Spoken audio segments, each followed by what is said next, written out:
in the world at the time. Outstanding, yeah. Lost 7-0 to a team of 15-year-old boys. Awkward. What? Welcome back, guys. Today we'll be looking and laughing at feminists getting owned by females' parts. I don't even know. I guess it means we're enjoying them, right? Let's take a look at what we have in store. The amazing Judge Judy shutting down a feminist in all the right ways. We're both feminists. I never considered myself a feminist.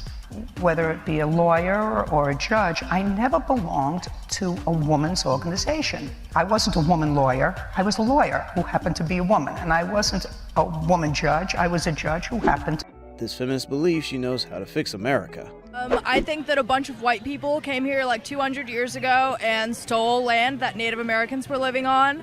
And there's no reason for us not to let other people come here when we definitely have the land and the resources.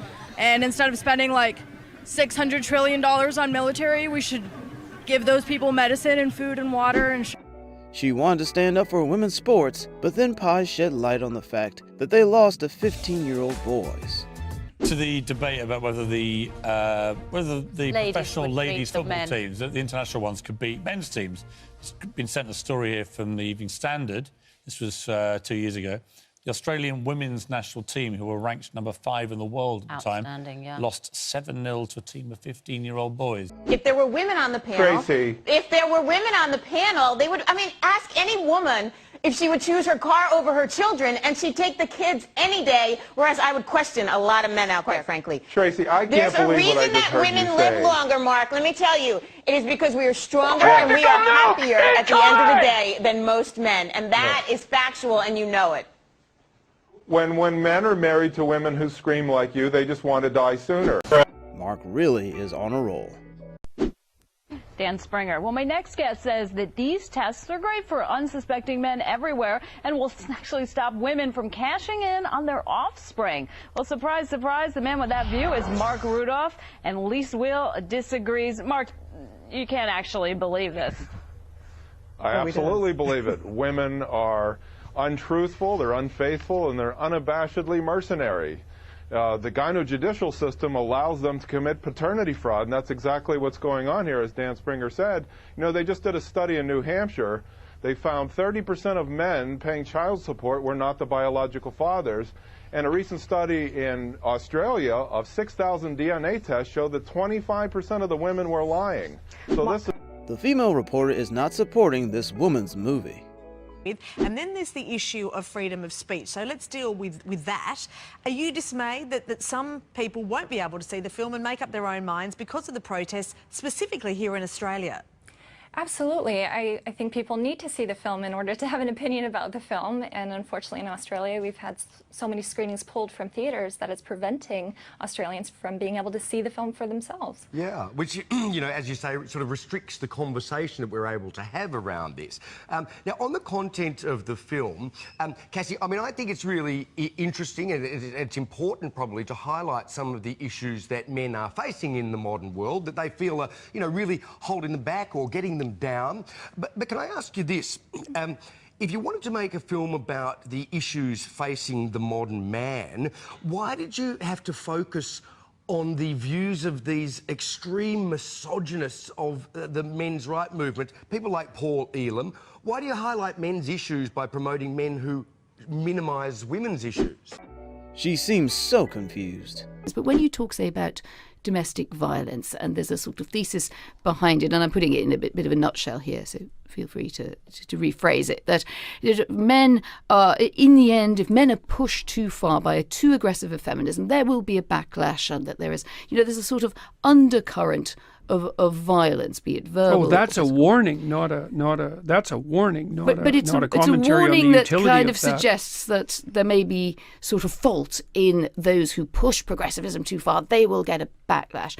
Some people, of course, see that as a bit of a permissive environment for bad behaviour.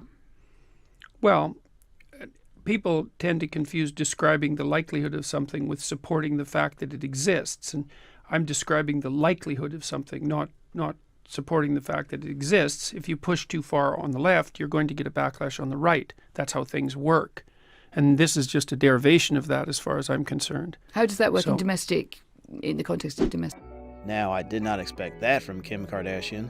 Message, like, I'm not you know, everyone always says, are you a feminist? Then why would you do this or this? And I was going to ask you that. And I don't think that I am. I think that I don't like labels. I just think I do what makes me happy, and I want women to be confident, and I'm so supportive of women. I love nothing more than when all my friends, and I love to support other women. But I'm not the free the nipple type girl. If you're not comfortable with that, don't do it, you know? Is he a fake feminist? But actually, this is about us as a society. This is about the collective socialization of men that has led to some men becoming predatory, becoming harmful towards women. And some, we're not even talking specifically about predatory behavior. This is day-to-day stuff that we hear. I would urge everyone to stop retweeting and liking this video.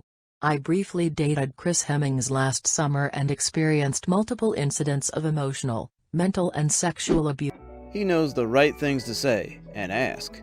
I think equality's better for everyone. I think, okay. you know, and I'm really delighted, you know, I love my job because it's an optimistic and a hopeful job, which is about creating more choices for people. I'm interested in people being able to have different choices and having equality of outcome. Aha, well, so you're going to have choices and equality of outcome. What if people choose different things, which is what they've been doing in Scandinavia? So the Scandinavian countries have moved more towards gender equality than any other countries, and the personality differences in Scandinavia have increased rather than decreased, and the proportion of women who are choosing STEM fields has decreased rather than increased. So as cultures become more gender neutral, the number of women who choose STEM fields decreases. What do you mean by increasing. STEM fields? So science, technology, engineering, and mathematics. And she's the vice president. No, same answer with Kamala and her most recent issues, again, blaming gender, as I had with AOC. Man, these fake feminists who bring the women's movement back so far by channeling everything right on back to, oh, it's our gender, doggone it, people don't like us because we're female. Wow, that was intense. These feminists keep on getting crazier and crazier. I wonder if a feminist would ever date a man. I mean, they seem to despise them, right? Anyways, I hope you enjoyed the video. If you did, then you know what to do with that like and subscribe button.